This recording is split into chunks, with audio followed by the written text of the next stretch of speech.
مؤمن روحي وقلبي مؤمن بالله أحيا عارفا قصدي ودربي مؤمن بالله ربي مؤمن روحي وقلبي مؤمن بالله أحيا عارفا قصدي ودربي مؤمن بالله وحده باسط كفي عنده مؤمن بالله وحده باسط كفي عنده مؤمن بالله وحده باسط كفي عنده مؤمن بالله وحده باسط كفي عنده إنه إن شاء نجى من سهام الموت عبده مؤمن بالله ربي مؤمن روحي وقلبي مؤمن بالله. بسم الله الرحمن الرحيم. الحمد لله رب العالمين القائل في محكم كتابه: وما أرسلنا من قبلك من رسول إلا نوحي إليه أنه لا إله إلا أنا فاعبدون. والصلاة والسلام على رسوله القائل: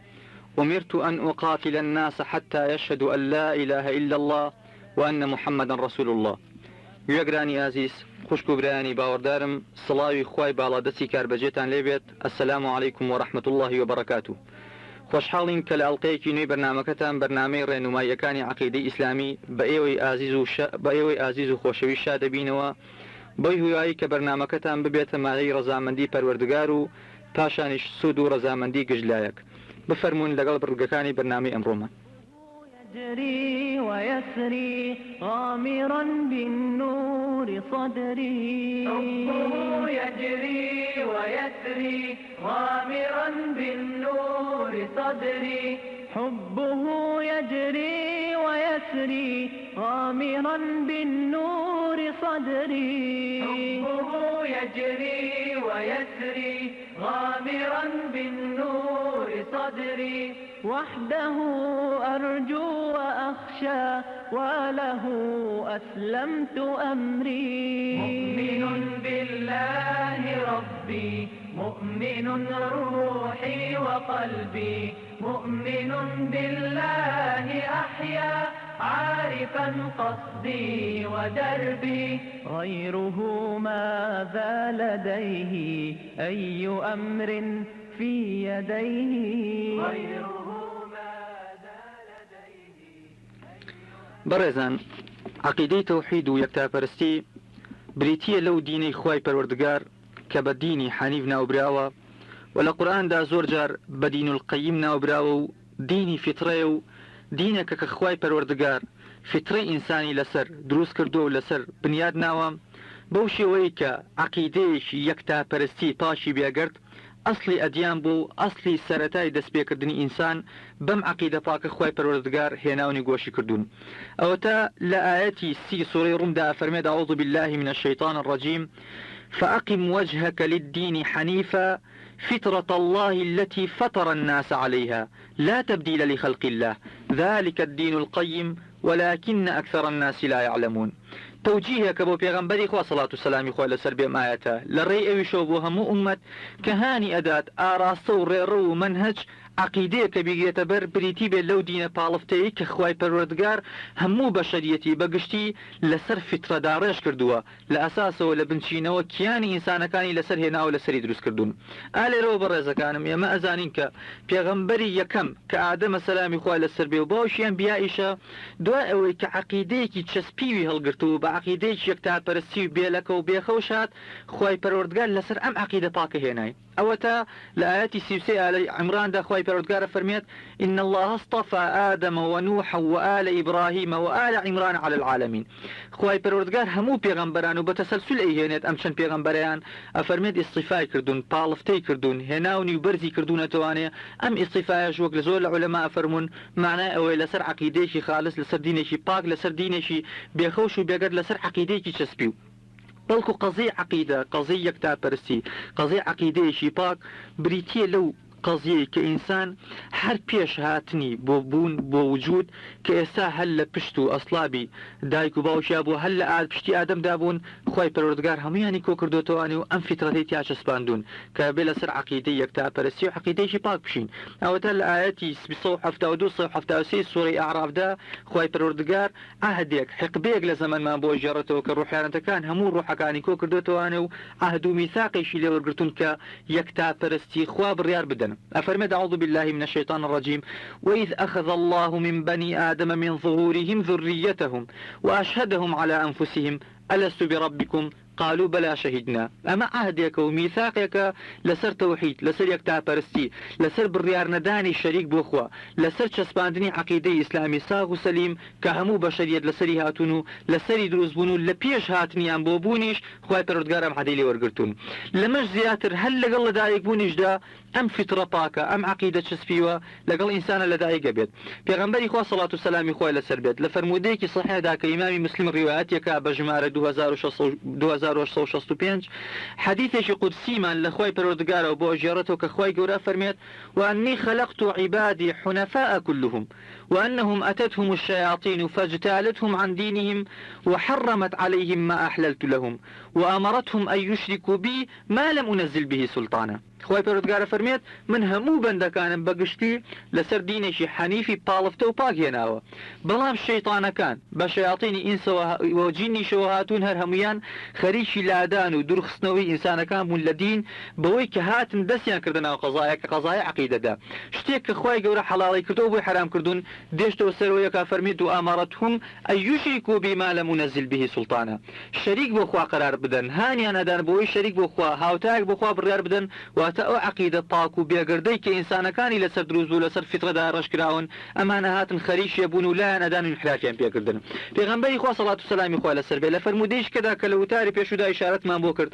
كإمام بخاري وإمام مسلم رواياتي كان إمام مسلم بجمارة 2658 إمام بخاري لفتح الباري برقي سيلا بردوسون وزدا هنا دا فرميت ما من مولود إلا يولد على الفطرة فأبواه يهودانه أو ينصرانه أو يمجسانه وأتحر من على كالدائك أبيتو ديد الدنيا خواهي پروردگار لسر فطريشي باكي إسلامي دينداري عقيديشي چسبيو عقيديشي نقور عقيديشي اكتافرسي أيهنا تبون بلا مواقع دورو برو دايكو باوكو قوران كاريكاني كديتا ناو جيانوا إتر أمانة آراسي جياني أقورن عقيدة كي لدي أقدن أي كان يهودي أي كان نصراني أي كان مجوسي يا وتا أنجامي تربيشي باكو لسر إسلام ولسر عقيدة چسبيو كامن هو آل ربو ما عندك كعقيدة عقيدة توحيد عقيدة يكتاپەرستی بريتية لأصلي أديان بريتية لوي كلقل هاتني بشرية دا يكم جاري بشرية دا خوي پروردگارم عقيدة بو چسپاندون عقيدة توحيد أصل لبشرية دا كامش بيچواني بوچوني أو زاناني كبناو زاناني كومل ناسيو زاناني علمي أدياني مقارن كالان قوايا عقيدة توحيد بتطور هاتو بوتا توحيد لا أصل دا كوملك بتبرستي باشا انجابوت عقيدة تثليث باشا بوتا عقيدة ثانوي ودودانا برستي انجابوت عقيدة توحيد ويكتا برستي كأما نصي آيات كان القرآن كموثوق ترينو قنجاو ترينو ثابت ترينو راستين مصدريكي تاريخين نصي قرآن بوما نشسبينك كهل آدم وسلامي خوي لسربيت بدري جائي ميجو بشرية هرهم يعني يكم جار لسر توحيد باكو أم عقيدة تسبيو هاتون بل كل مش فراوانتر إمام ابن عباس وهروها قتادة وابن جرير طبري وإمام ابن كثير حقيقتك ما برونا كانوا لأن السندك صحيح داب ابن عباس قاتوا بما قيشتو ابن عباس فرميتي كان بين نوح وآدم 10 قرون كلهم على شريعة من الحق فاختلفوا فبعث الله النبيين مبشرين ومنذرين وأتا فرميت لبين آدم والدو بين آدم ونوح دا كدوان بيغمبر بدو آدم أفرمي لبين هردوشان دا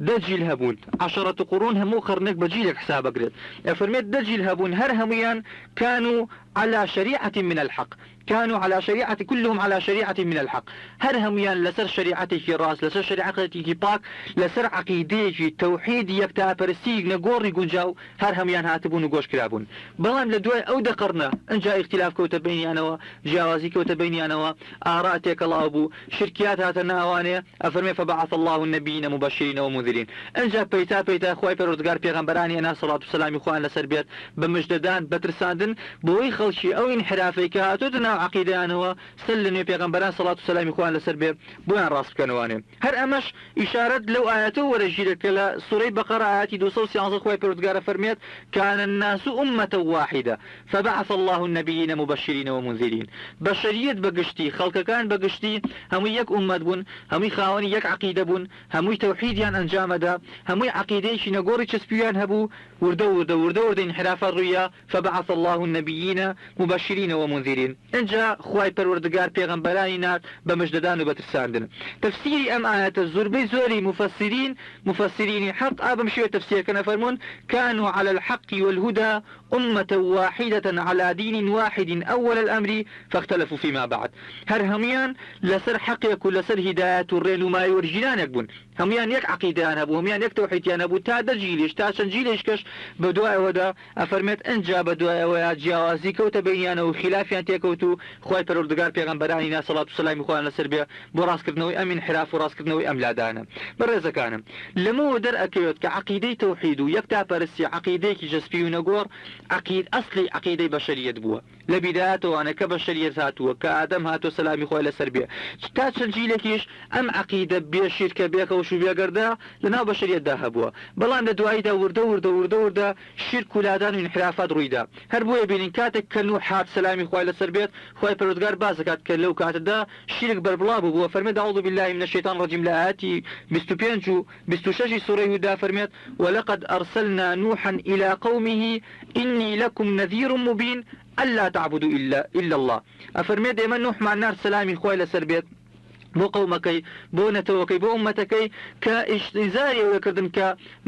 من ترسينريكي إنذار كريكي أشكرام وبوهانية دان يكم جار انحراف عقيديكي بو شاك كردنو يفرمو ألا تعبدوا إلا الله تنها أبي خواه برسن تنها أبي بكون برسني خواه كواتا لكاتك دا كانوا حاد سلامي خواه لسربيت انحرافات روي دابو وردا خلقي عقيدة باكيان انحرافيان تيكوتبو انجا خواه پروردگار ام پیغمبرانينا صلاة والسلام خواه لسربيت ام انحراف راس كانوا ام لا دانا سركشي الراس كانواني خلقي بينه سر عقيدة توحيد اگر تماشای دراسه قرآنش بكين ابينين ك همو پیغمبران صلاة والسلام خواه لسربيت عقيدان عقيدة توحيد بوا وهمو خلقي شان هان داو برو پرستني خواه برو يك پرستني خواه برو چسباندني وشي لا اله الا الله نصوصي قرآن زور بصريحي ام قضي من بوروش نكاتواني اشارتي بو ادات حتى پیغمبري خواه صلاة والسلام خواه لسربيت لو فرموديك لبدايتي وتاركا اشارة من بيدا اشارة بوا كمقاتلة وشركردنيشي لسر چسباندني قضي عقيدة بوا او تا پیغمبري خواه صلاة والسلام خواه لسربيت لو فرموديدا كإمام مسلم رواياتي كافرميت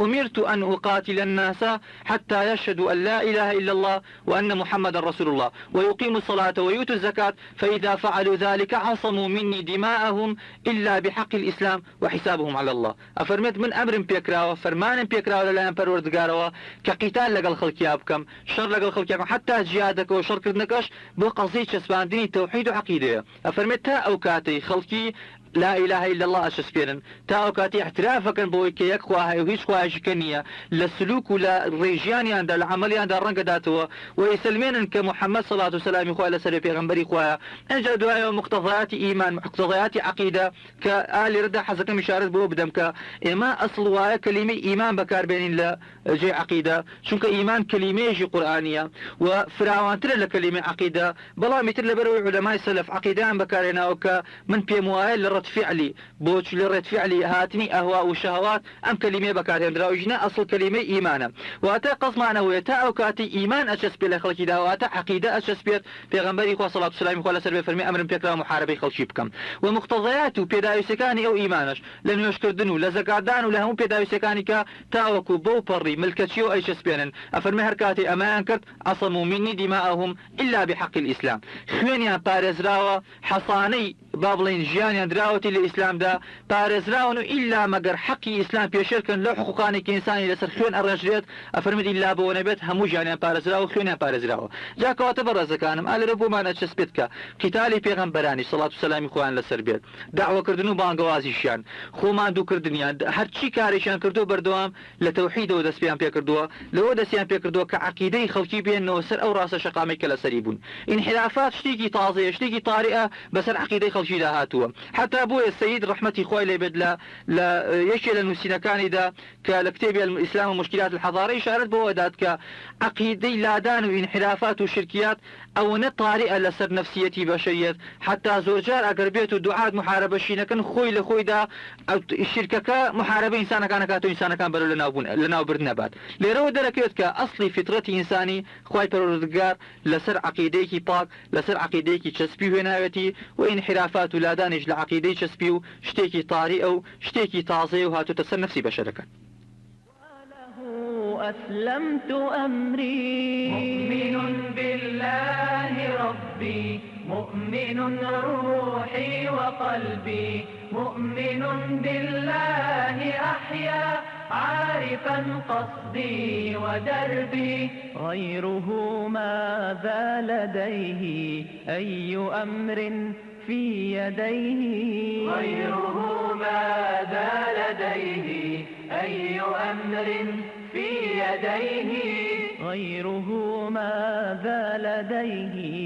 أي أمر في يديه كل من يخشى سواه ضعفه باد عليه مؤمن بالله ربي مؤمن روحي وقلبي مؤمن بالله أحيا عارفا قصدي ودربي مؤمن بالله ربي مؤمن روحي وقلبي مؤمن بالله أحيا عارفا قصدي ودربي عارفا قصدي ودربي عارفا قصدي ودربي. بەڕێزان دوای ئەوەی کە باسی ئەسڵی عقائیدمان کرد کە ئەسڵ لە بوونی ئینساندا لە هاتنی ئینساندا عقیدەیەکی چەسپی بووە جێگەی خۆتی وردە بچینە سەر عقیدەی ئەهلی سوننە و جەماعە و لەو دەرگایەوە دەست پێکەین کە مەسادری عقیدە سەرچاوەکانی وەرگرتنی عقیدە لە لای سەلەف و لە لای ئەهلی سوننە و جەماعە چییە. لە لای ئەهلی سوننە و جەماعە کە ئێمە هەڵگرانی عقیدەی ئەهلی سوننە و جەماعین ئەبێت تێبگەین عقیدەی ئیسلامی تەنها لە دوو سەرچاوە وەرئەژیرێت لە غیری ئەم دوو سەرچاوەیە سەرچاوەیەکی نییە. یەکەمیان کتابەکەی خوای پەروەردگار کە قورئانە، دووهەمیان هەر سوننەتی پێغەمبەری خوا سەڵات و سەلامی خوا لەسەر بێت کە بە سەحیحی پێمان گەیشتووە کە ئەم دوو مەصدەرە هەردووشیان وحین هەردووشیان پێ ئەوتێ وحی چونکە لە ئەسڵدا سوننەتی پێغەمبەری خوا سەڵات و سەلامی خوا لەسەر بێ جزئێکە لە وحی بە نەسی ئاەت کە ئەفەرمێت وما ينطق عن الهوى إن هو إلا وحي يوحى واتە ئەسڵ لە مەصدەری عقیدە وەرگرتنی سەرچاوەی عقیدە لە لای ئەهلی سوننە و جەماعە بریتیە لە قورئان و سوننە. سوننەش بە هەموو صحیحەکانیەوە ئەگەر چی سوننەیەکی ئەحادیش بێ کە ئەڵێن سوننەی ئەحاد واتە ئەگەر چی ئەو فەرمودانەش بێ کە بە تاچی پێمان گەیشتووە بیتر بە هەسێ بەشەکەیەوانێ بە مەشهوریەوە بە عزیزیەوە بە غەریبیەوە. ئەم حقیقەتە ئیمامی ئیبن قەیم لە کتێبی الصواعق المرسلە بەرگیت و لاپەڕە 354 تا 446 ئەم حقیقەتە چەسپێنێ کە سوننە و سەنەدێک یاخود با بڵێن سوننەیەکی ئاحاد حەدیثێکی ئاحاد هەر مەصدەرە بۆ عەقیدە مادام صحیحە و لە پێغەمبەری خوا سەڵات و سەلامی خوا لەسەر بێ پێمان گەیشتووە بۆر ئەژیرێت و دەکرێت بکرێتە مەصدەرێک بۆ عەقیدە. ئەم دوو چاوگەیە قورئان پاشانی سوننە بریتین لە یەکەم چاوگە کە عقیدەی ئەهلی سوننە و جەماعەی لێوە هەڵەیەنجرێت لێوە دەرەهێنێت و لێوە وەرەگیرێت. ئیتر مەسادیرەکانی کە ئیجماع حتا ئیجماع ئیمامی شاطبی لە اعتصام لە جوزی 2 صحیفە 252 فەرمێت مەصدر مبناه على الكتاب والسنة خۆی لە خۆیدا ئیجماع بە تاقیدە نییە مەصدرێک نییە بەڵکو بۆچی مەصدرە چونکە لە ئەسڵ لە قورئان و سوننە وەرگیراوە هەر خۆی مادام ئیجماع هەبێ لە بینی ئومەدا لە بینی عولەمادا لە بینی سەلەفدا معنای ئەوەیە ئیلا مەصدرێک یا لە قورئان یا لە سوننە ئیشارەتێکی بۆ بە ئیجماع بۆیە ئەفەرمون تەنها قورئان و سوننە ئەکرێتە مەصدەری عەقیدە. غیری ئەم مەصادیرانە لە عەقل لە فیترە مەصدرێکن ناتوانین دەقائیقی عەقیدەی پێ بدۆزینەوانێ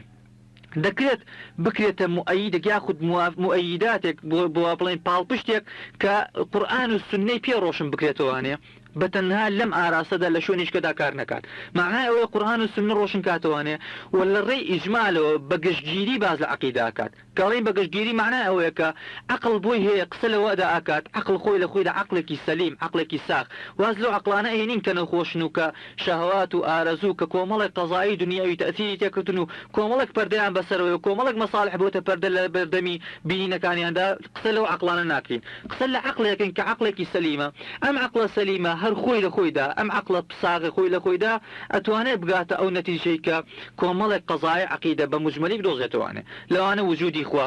لەوانە بۆی کە خوا ئەبێت دەسەڵاتدارێک و بەتوانە بێت لەوانە کە معقول نییە و نایەتە عەقڵەوانە ئەگەر عەقڵێکی ڕاستبینی لێ بکاتەوە کە ئینسان بە کۆتایی تەمەنی ئیتر مەراحلی ژیانی تەواو بێت بەڵکو ئەبێ شتێک کە بەدوایەوە هەدا هەبێت کاتوانێت بگا بەوەی کە ئەبێ محکەمەیەکە بێت ئەم هەموو ظڵم و ستەم و چەوسانەوەی ئەکرێت خەڵکی بەبێ محکەمەتیا دەرەچن دەبێت ڕۆژێ هەبێت ئەم حەقانە بدرێتوانێ و عەدڵ تیایدا بچەسپێنرێت ئەمانە هەمووی خۆی لە خۆیدا عەقڵ پێیەگات عەقڵ ئەنجامی بیرکردنەوەدا پێیەگات بەڵام دقائقی عەقیدە لە ذاتی خوا لە زانینی ذاتی خوا لە پێویستەکانی ئەوەی کە تەوحید ئەمانە شتێکە ئەگەر عەقڵکاری تێدا بکات تێیدا ون نەبێت ئەگەر چی عەقڵێکی ساخ قەت مخالفە لەگەڵ نەسێکی صحیحدا ناکاتەوانێ ئەمە بە تێگەیشتنی هەموو عولەمان و حەقیقەتیش هەروایە ئیمامی ئیبن تەیمیە ڕەزا و ڕەحمەتی خوای لێ بێت لە دوو کتابی بەناوبانجیدا کە یەکیان دەرء تعارض العقل مع النقل ئێشیش کەشیان بەیان و موافقة صريح المعقول لصحيح المنقول تأكيد لەوە ئەکاتەوە کە هیچ ڕۆژێ لە ڕۆژان ناگونجێت و ناکرێت کە عەقڵی سەلیم مخالف بێتەوە لەگەڵ نەسێکدا بەرەنگاری نەسێکی صحیح بێتەوە کە پێمان گەیشتووە بەڵکو دائیمەن هاوشان یەکترن و عەقڵ ئەبێتەوە سەنەد بۆ ئەو نەقڵی کە بە ئێمە گەیشتووە بەڵکو تەسەور ناکرێت کە عەقڵ بێت مخالفەی بکاتەوە بەڵام هەر کاتێک هەر لەحظەیەک لە لەحظەکان وەهمێک ئینسان وەهمی ئەوەی کرد کە ئەم نەقڵە صحیحە مخالفە لەگەڵ شتێکی عەقلیدا إمام ابن تيمية وهمو علماء أهل السنة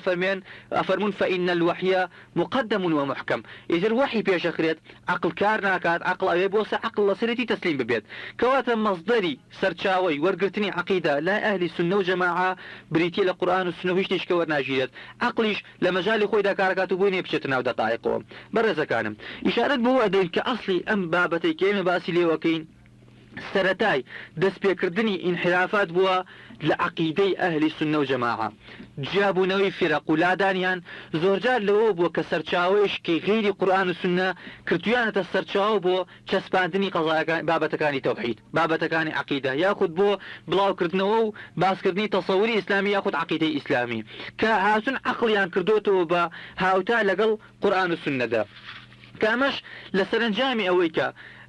ئیسلام دینی خوای پەروەردگار لە ئەنجامی ئەو هەموو فتوحاتانەی کە کردی تێکەڵاو بوو با بڵێن احتیکاش کرد و لێ خشا لەگەڵ کۆمەڵێک لە حەضاراتێکی غیری ئیسلامیدا لە یۆنانیەکان لە ڕۆما لە هەر شتێک ئالەمانە کە کۆمەڵێک ثقافات و عەقائیدیان هەبوو لە سەرنجامی ئەمەدا و وردە وردە حرەکەیەکی تەرجومەژە یاخود با بڵێن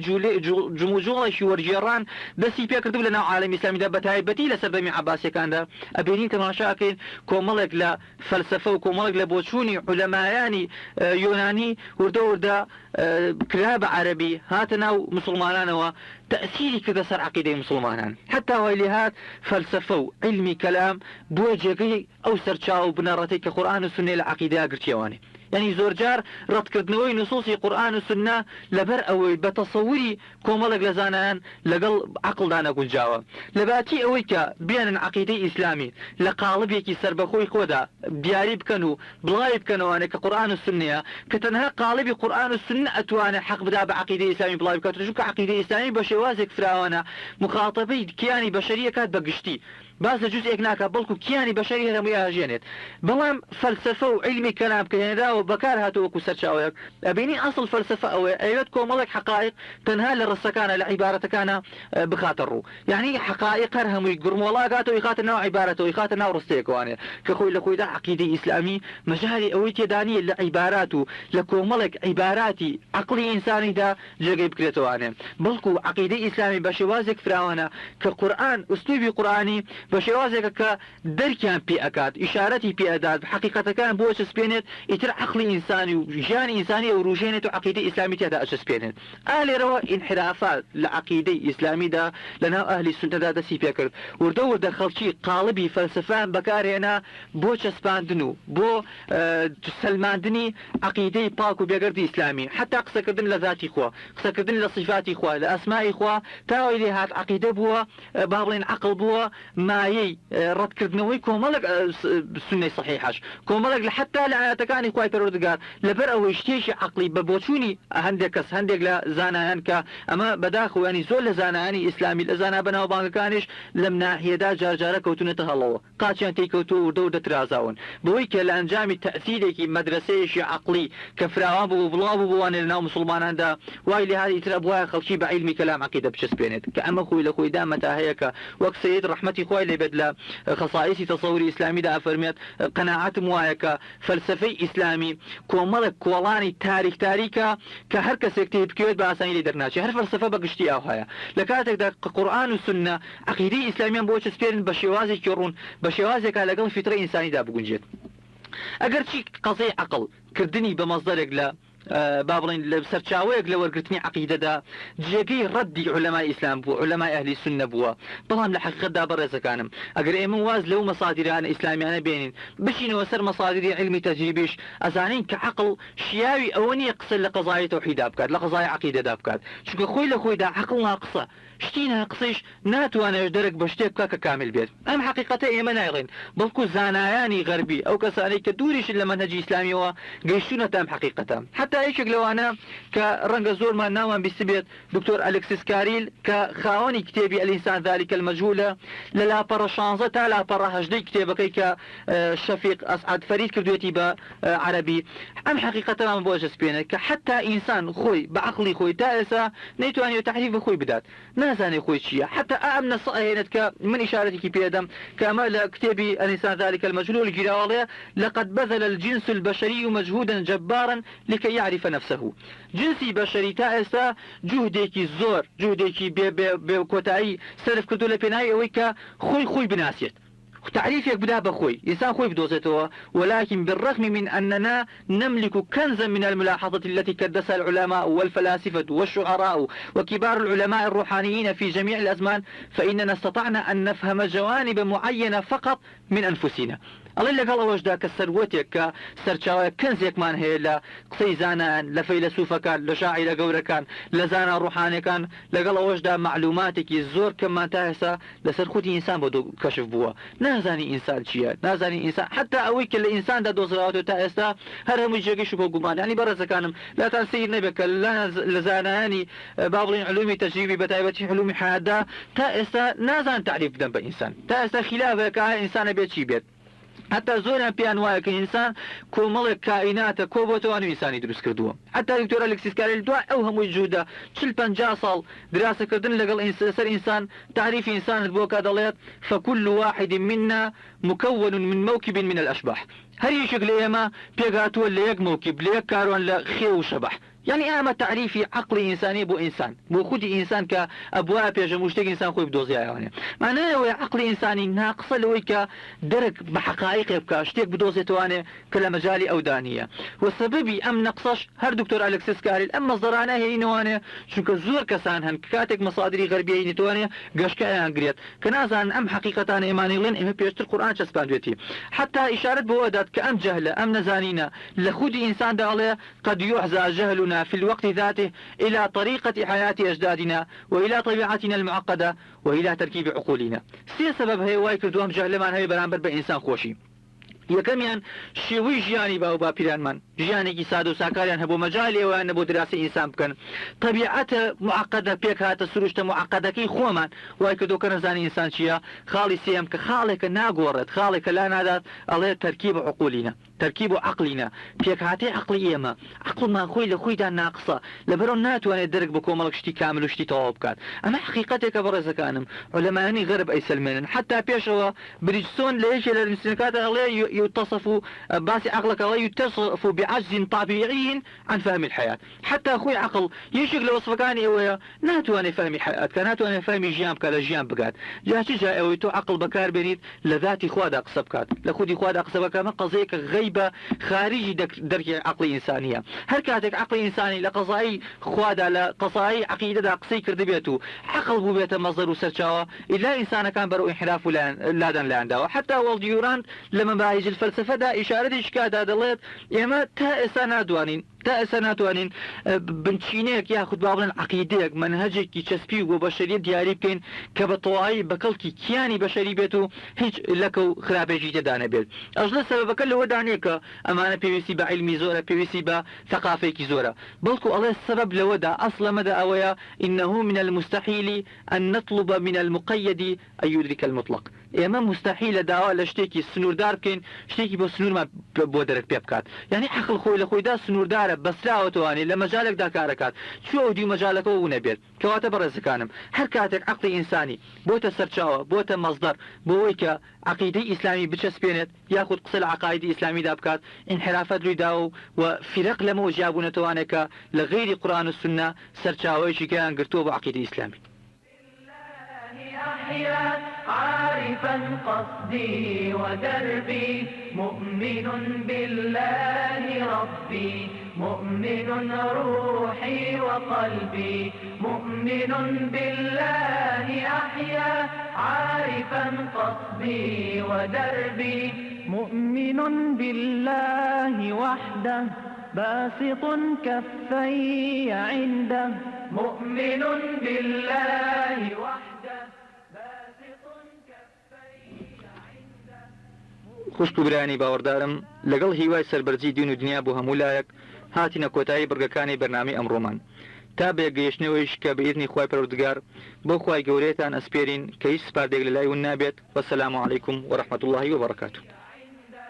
مؤمن بالله وحده باسط كفي عنده مؤمن بالله وحده باسط كفي عنده إنه إن شاء نجى من سهام الموت عبده مؤمن بالله ربي مؤمن